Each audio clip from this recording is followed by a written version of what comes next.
Welcome to Living Well. I'm so excited that you joined us for another segment of how to live well, not only now, but for eternity. So today, our program is about activity. We're going to be talking about activity for the entire month. So last week, we learned about spiritual and physical fitness, and today we will learn more about what you need to know about physical activities. Our speaker is Josephine Johnson. She's been with us before. She's a registered dietitian, nutritionist. She oftentimes talks about nutrition, but today she's going to talk about physical fitness. What I do want to remind you is this program is for educational purposes only. We do not assess, diagnose, or treat any conditions whatsoever. So if you have a very special problem that you need to ask your doctor about, feel free to do so. But I would also encourage you to get a piece of paper, pen, take notes, because you may hear something that you want to learn more about or that you may want to incorporate in your life. So I just want to say welcome again for being here at Living Well. I have put in our chat box, we have put in there the link to previous programs, so you can feel free to actually copy that, paste that, and go back and look at some of the programs that we've offered in the past. So welcome, Ms. Josephine. We're so excited that you're here. We can't wait to hear what you have to say about physical fitness and what we need to know. We know there's more that we need to know. So welcome. I will turn the program over to you because we want to hear all about physical fitness. Okay.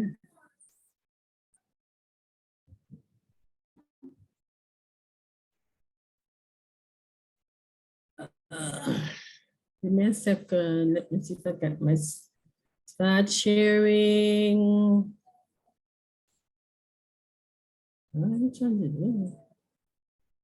Okay. Okay. You see the screen, right? Dr. Jennifer? Yes, absolutely. Yes. I see your screen.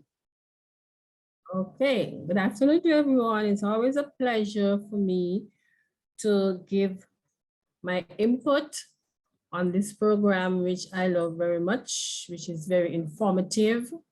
And I hope that by the end of the session, that you would have gained some knowledge to apply to your life so you can live a better life, more tolerable life. So today we're going to talk about physical activity. I call it physical exercise as well. So sometimes I would say physical activity, sometimes I would say physical exercise, but bear with me. So if we were to define physical activity, is any movement carried out by the muscles that require energy. So it's any movement that we do, whether we climb the stairs, we wash the car, we go for a walk, we clean the house, that's physical activity. But then I want to go a little deeper than physical activity and say physical exercise. And if we were to define that, it would be something that is structured, planned, a repetitive movement, an intentional movement, which is intended to improve or maintain physical fitness. And then I found another definition that it is the performance of some activity in order to develop or maintain physical fitness and overall health. And it's good to know that exercise is just a subcategory of physical activity. Okay, my slide isn't moving. I don't know what's going on.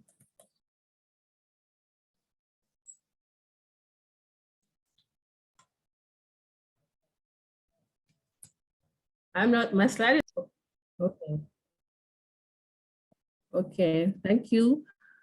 Now, before we start any kind of physical exercise, we need to consult our health professional, especially if we are under their care, and we should know, if we're not under their care at the moment, we should know how much or what we're able to do. So be wise when you start doing your physical exercise. And there are many forms of physical exercise. And we have some here: jogging, swimming, biking, brisk walking. These keep our lungs and circulatory system healthy and improve our overall fitness. So it's good to exercise. Our muscles get exercise, our heart, our lungs, our bones, everything gets some exercise.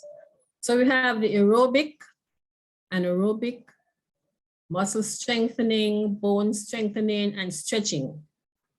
And we're going to look at these. So aerobic exercise provides cardiovascular conditioning, and this term means without oxygen, which tells us that breathing, so not without, with oxygen, which means that breathing controls the amount of oxygen that can make it to the muscles to help them burn fuel and move. And we have some examples there: swimming, cycling, etc. We have low impact aerobic exercises, and we have higher impact aerobic exercises. Then we have the anaerobic.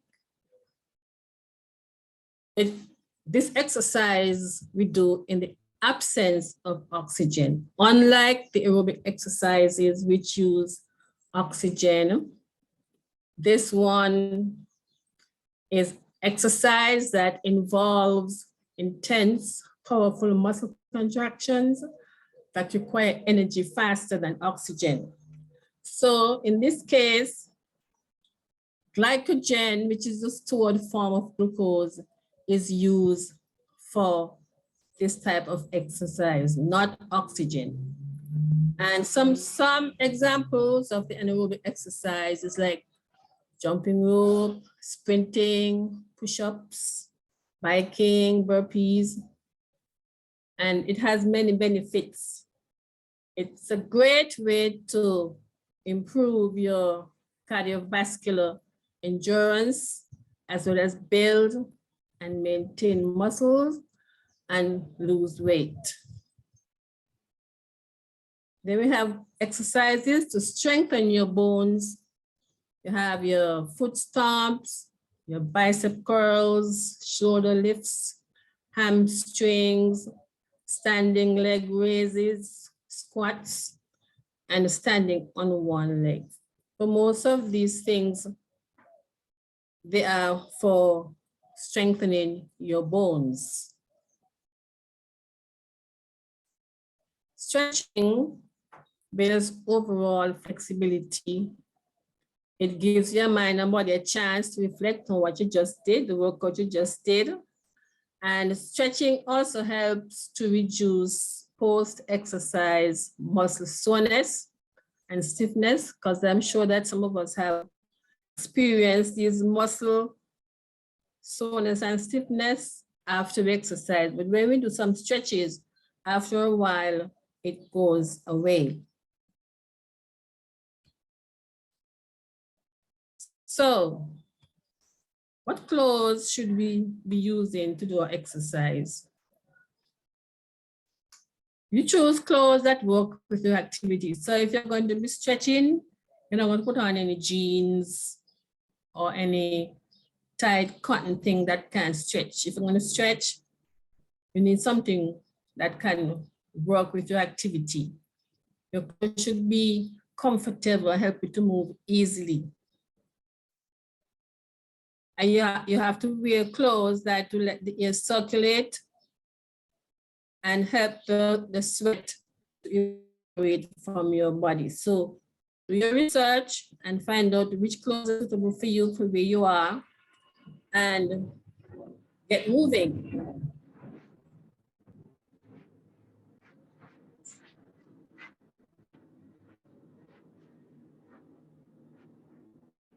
Okay. I'm sorry, I'm close to the airport. That's why you're hearing all that, those jets going. So why physical activity?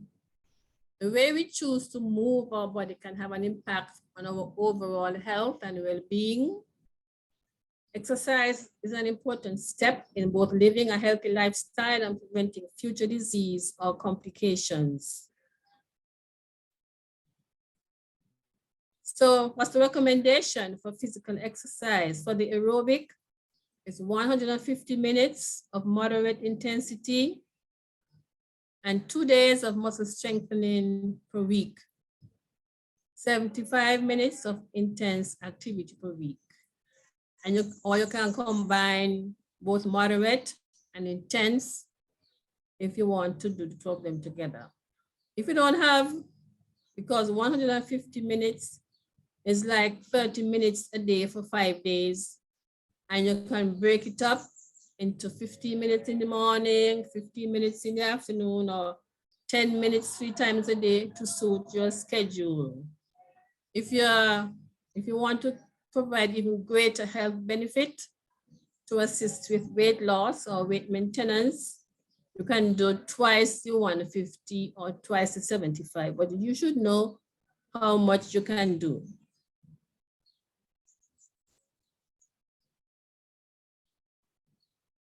So this is the exercise that health professionals are talking about, a 10 minutes per day, high intensity, short duration workout.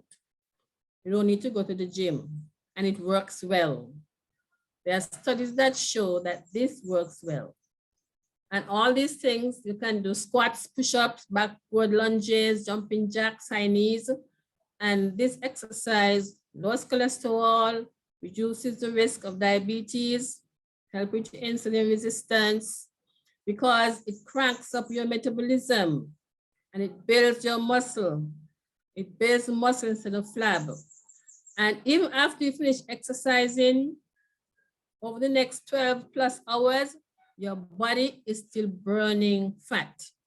Whereas in the aerobic moderate activity, after a while, your body stops burning calories or fat. But 10 minutes a day, every day, you'll be surprised to see how much weight you can lose. But I don't know how many of us could do this, because you do some exercise and you stop, you rest for 30 seconds and you go again. This helps us, this is making us breathe very hard. And breathing hard, deep, burns fat. And it works. I know it works.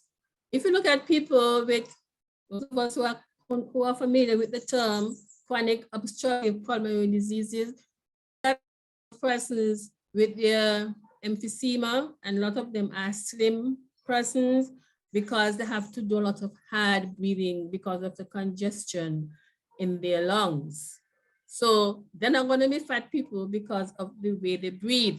So they have to eat a little more to help compensate for the calories that they are losing. Okay, so that's the 10-minute high intensity, short duration workout. Then you have the strength training 2 times per week, which is good for your bones and your muscles. So strength training is also good for us. So why physical exercise? It helps us to control our weight, either weight loss or weight maintenance. And it is paired with your diet.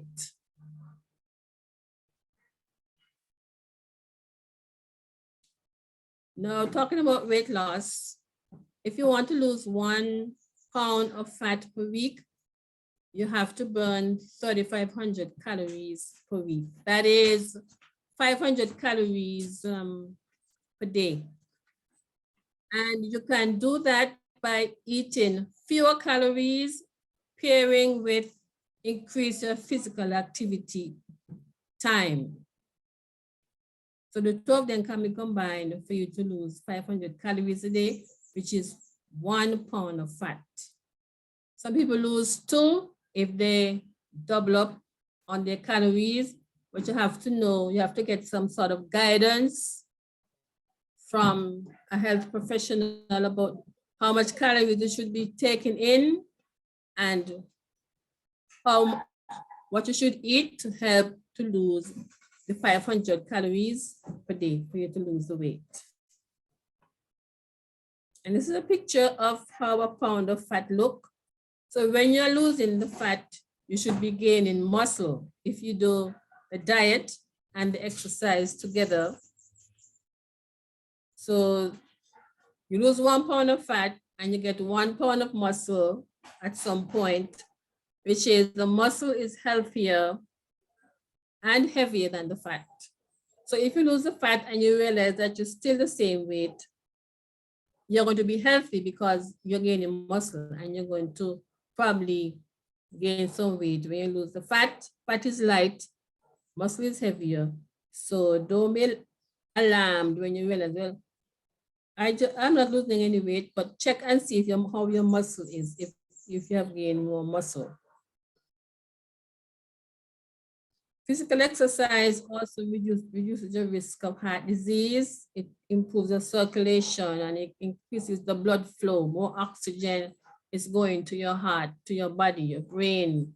You're reducing your cholesterol. Coronary artery disease and heart attack, their risk are lowered. Even your blood pressure and your triglycerides level can be lowered with physical exercise. Your blood sugar, insulin levels also will be reduced because you'll be losing weight. You will be using energy, using up the sugar. So your body don't have to produce as much insulin. And if you have any of those diseases, exercising can help you to manage whether diabetes, high blood pressure, or high cholesterol. It helps you to think, helps you to learn and increase your judgment skills because exercising releases proteins and chemicals. Your dopamine, endorphins, that improve the structure and function of your brain. So when your heart rate increases, this increases the blood flow to the brain gets more oxygen and nutrients, and you will have healthy brain cells to help you think, learn, and make wise choices. Bones and muscles are strengthened. As we age, we lose bone. So doing the muscle strengthening activities can help increase or maintain muscle mass and strength. Mental and health mood improves those things because the chemicals, the feel-good hormones, endorphins, can improve our mood and help us to feel more relaxed. We have a more positive outlook on life and reduce our stress and our depression. Reduce risk of falling for older people especially. As we age, we begin to lose our balance. So as we strengthen our muscles, doing the activities for that, we will reduce our risk of falls and helps us to sleep better. When I exercise in the afternoon and I'm going to bed in the night, I go to sleep very quickly and I sleep well. Improves our sexual health, lowers the risk. It may lower the risk of erectile dysfunction and increase our sexual arousal. So exercising is good. Some cancers, it can reduce the risk of some cancers like breast and uterine, colon and lung cancers, and increase our chances of living longer. I wanted to say a little thing about diabetes and exercise. Those of us who have diabetes, we have to check our sugars before, during, and after our exercise. Make sure your blood sugar is under control. have something close by to drink, like a juice or something, in case your sugar level falls, because as exercise, you're going to be losing sugar. And if your sugar is very high, it is admonished to not exercise. Wait till it goes down to a regular level. And the best time to exercise is following a meal or snack. Some do's and don'ts about exercise.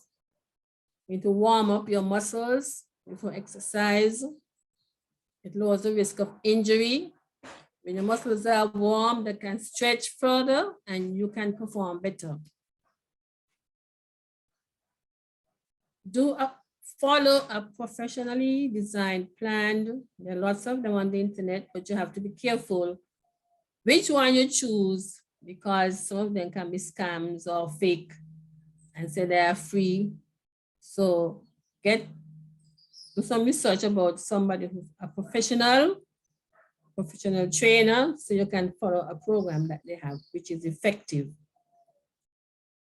You can do cardio and resistance, which both of them are good for healthy body. You can do a little running, a little dancing, build your muscle. You don't always have to use weights. You can create excellent strength by using your own body weight, by doing push-ups and burpees and plank, all of these things. Squats, using your body weight to do these things. So these are good mixture of cardio and resistance exercise. Make sure you drink your water before, during, and after, because you may experience dizziness and fatigue. Hydrate your body. Work out with a friend. In most cases, it can give good results. Someone who has similar goals, you can encourage and motivate each other. And in case of any accident, if you're by yourself, somebody is there to help you. So if you're exercising with somebody and something happens, they can always call for help for you. Cool down after exercise to minimize post-workout pain. It helps your body to go back to the resting state. And there are some pictures of how you can cool down and do some of those. Set SMART goals: measurable, achievable, relevant, and time-bound. Don't set unrealistic expectations. Take your time, one day at a time, you will get to where you want to be. Don't expect too much too soon. Don't skip your meals. Your body needs energy to exercise, so eat your whole grains, lean proteins, plenty of fruits and vegetables. They are fuel for the body. Sleep. Don't skip on sleep. Your body will have a difficult time keeping up with your fitness regime if you don't get enough sleep. And as you exercise, smile so that you can show your gratitude for the fact that you have a healthy body that enables you to exercise and move and dance and play.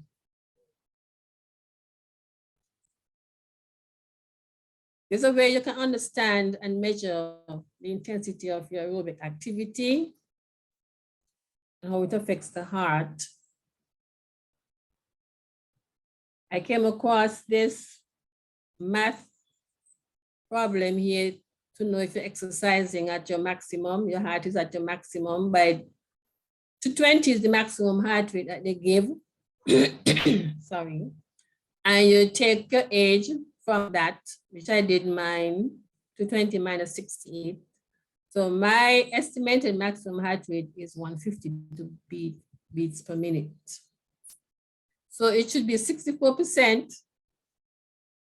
to 76%. And that is how I work out mine. So the 152 times 0.64 minimum.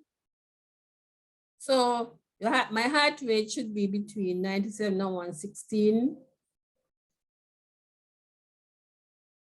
For moderate, for intense is 117, 141. So I don't know if you're interested in that to know, because I have my watch,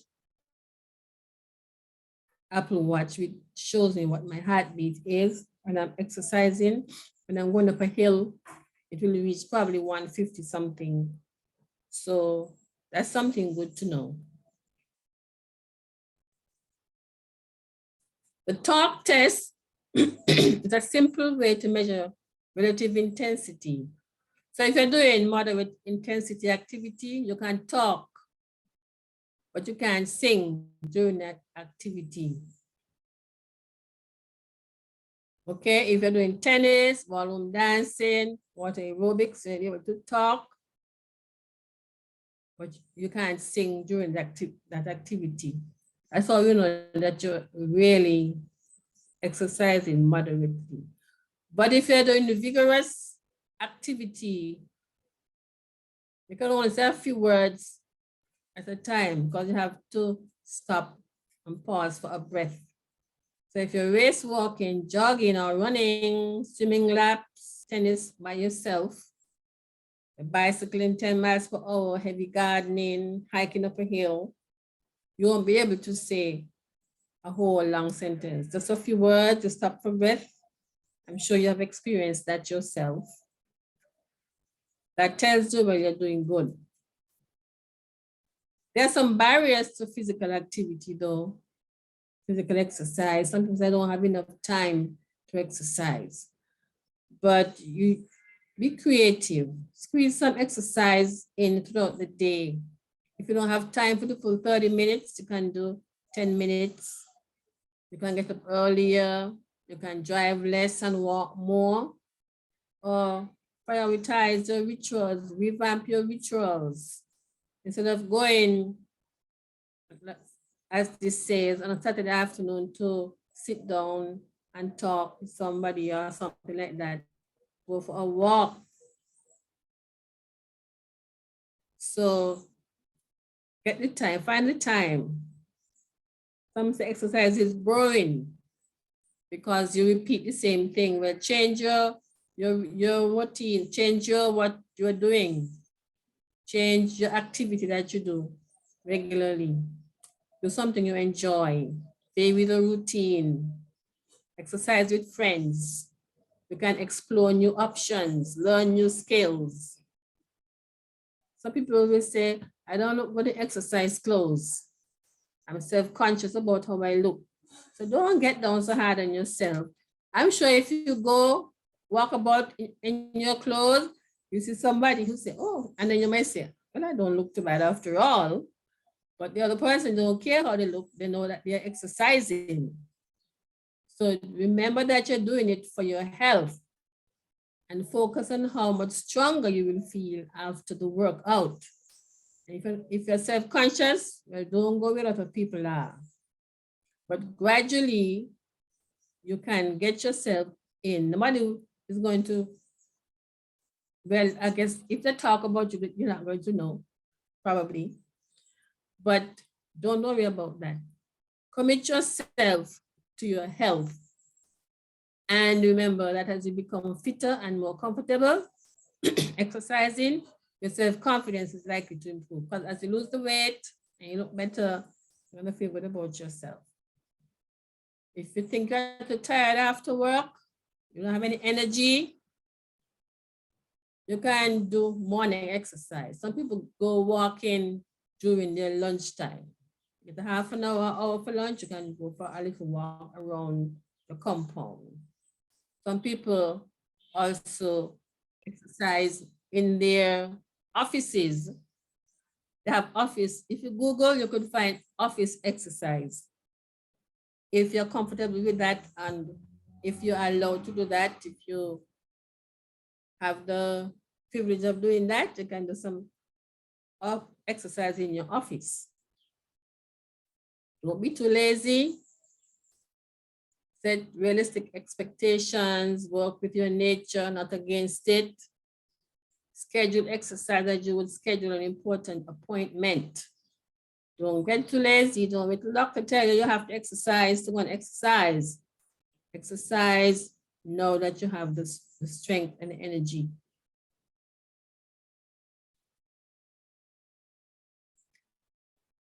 The US fitness industry market is worth $33.25 billion. There's some information I found online. And Arlington in Virginia was named the fittest city in 2020. And now there was an increase in fitness apps downloads by 46%. 41% of US children were engaged in recreational sports in 2020. And the United States is ranked as the 7th most fit nation on a global scale. So that is a few things about physical fitness. But when I look in the Bible,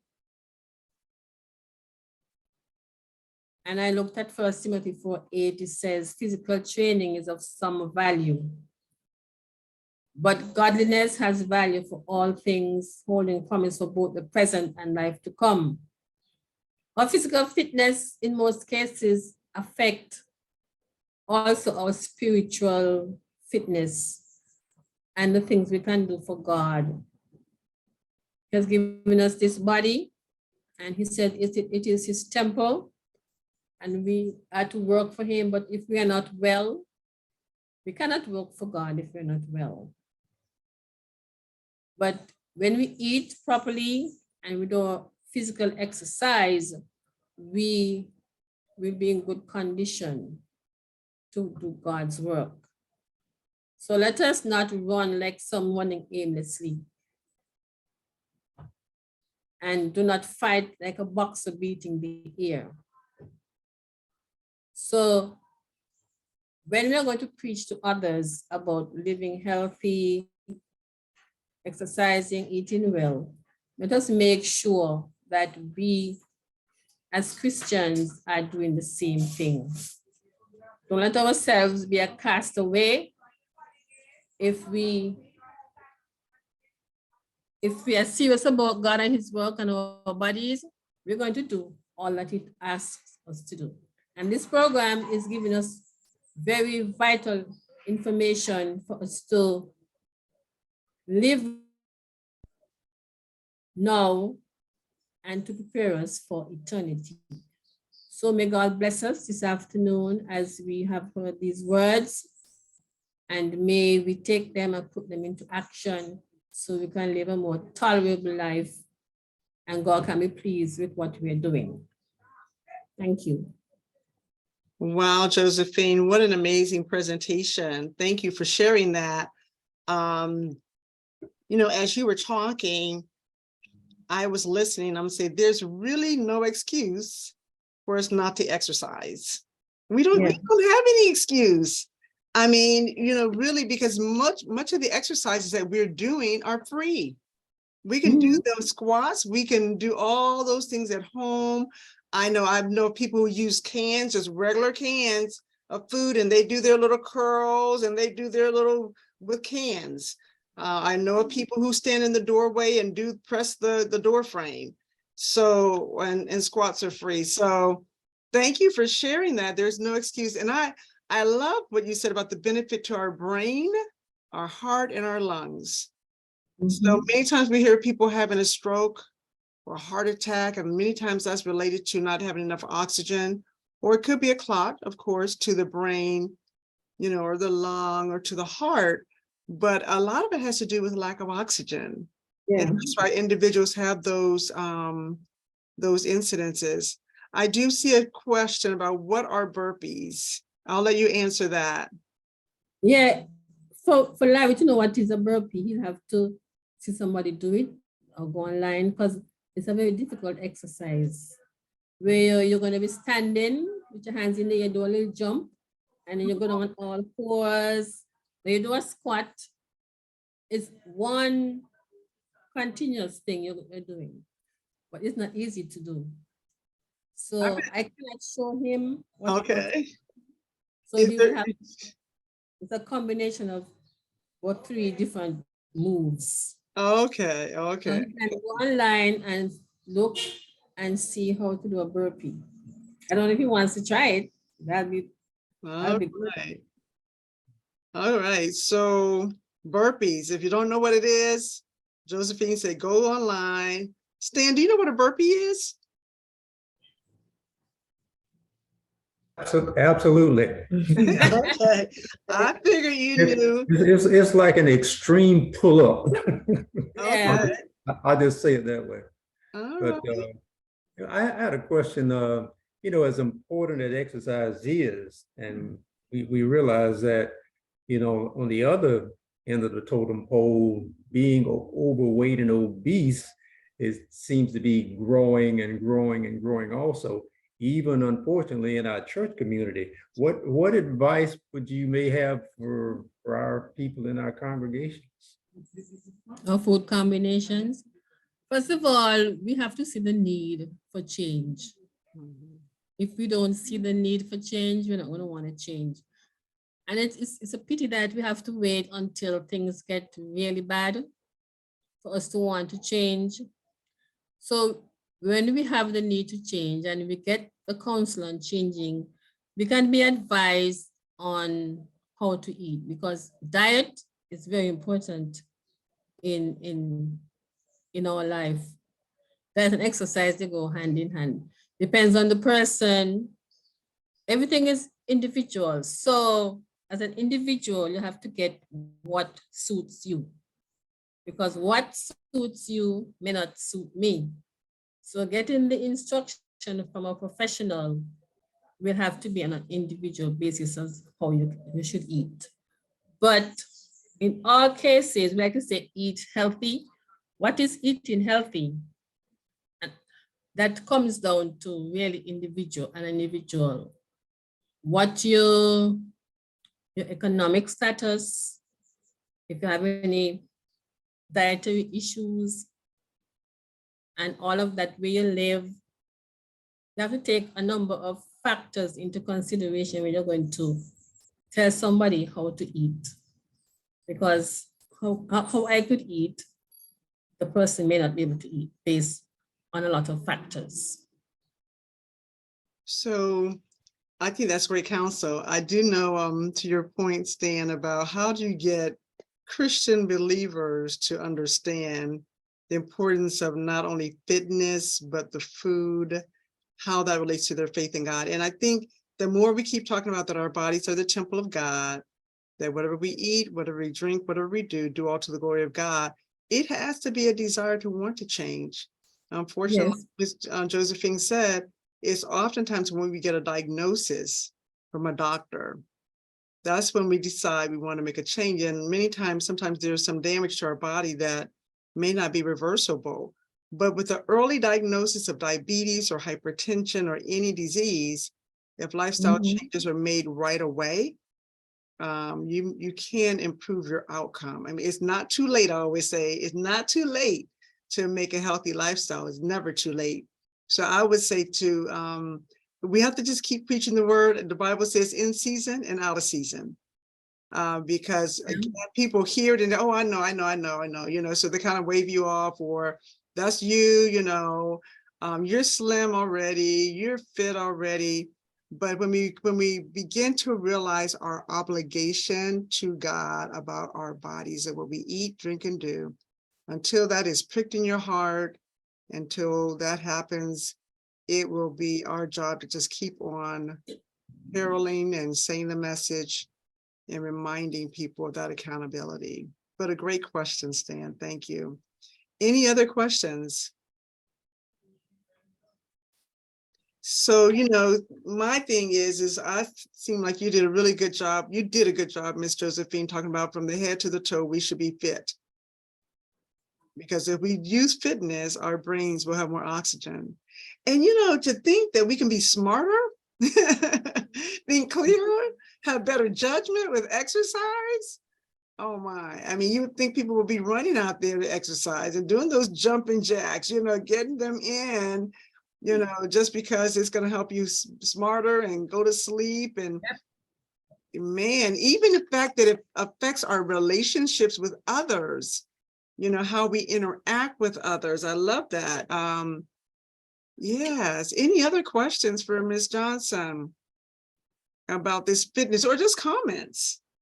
Any takeaways that you say, you know what, I can do that one thing? Yeah, I thought it was just really great. I took down the notes. I actually took a screenshot just of just a reminder of what you can do in your home that doesn't require any of, equipments, the lunges, and just how important the stretching is, for your body. I can still touch my toes and my head to my knees. And that's because I've always just made stretching a thing. But at times I forget that. So, so I'm going to make a conscious effort to continue just to stretch. Yep. So thank you for that. I've heard the story about, and I see it, I have a dog.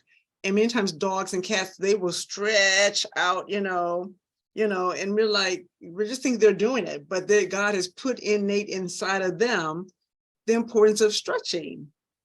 Do you know they have stretches called downward facing dog? They have those kind of the cat stretch and the dog stretch when you exercise. Okay, I did not know. We mimic what the animals do. Yeah, just pay attention to them. They do what we should be doing, right? That's right. They are doing what we just watch the dog, watch the animals, and they will do it.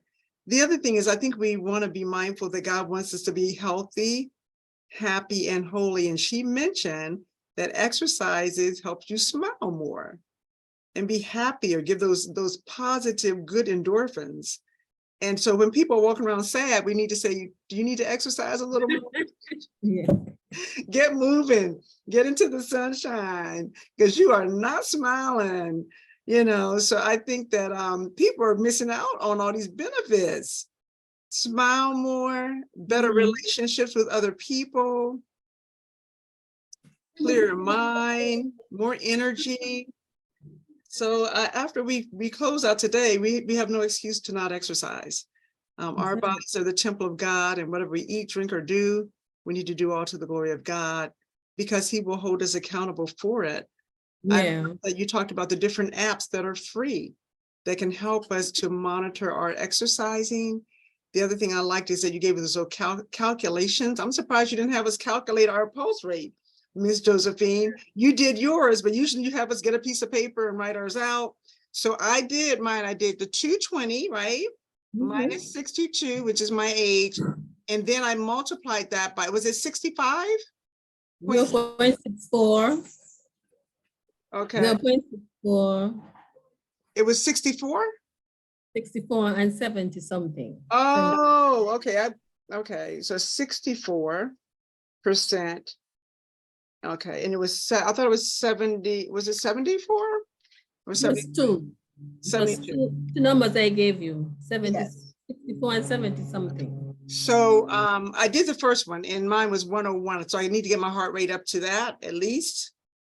Correct? When I'm exercising? Yeah. Okay. Is a high and a low. Right. So the lowest is 101, and I didn't know what that second percentage was because you moved the screen and I didn't write it down.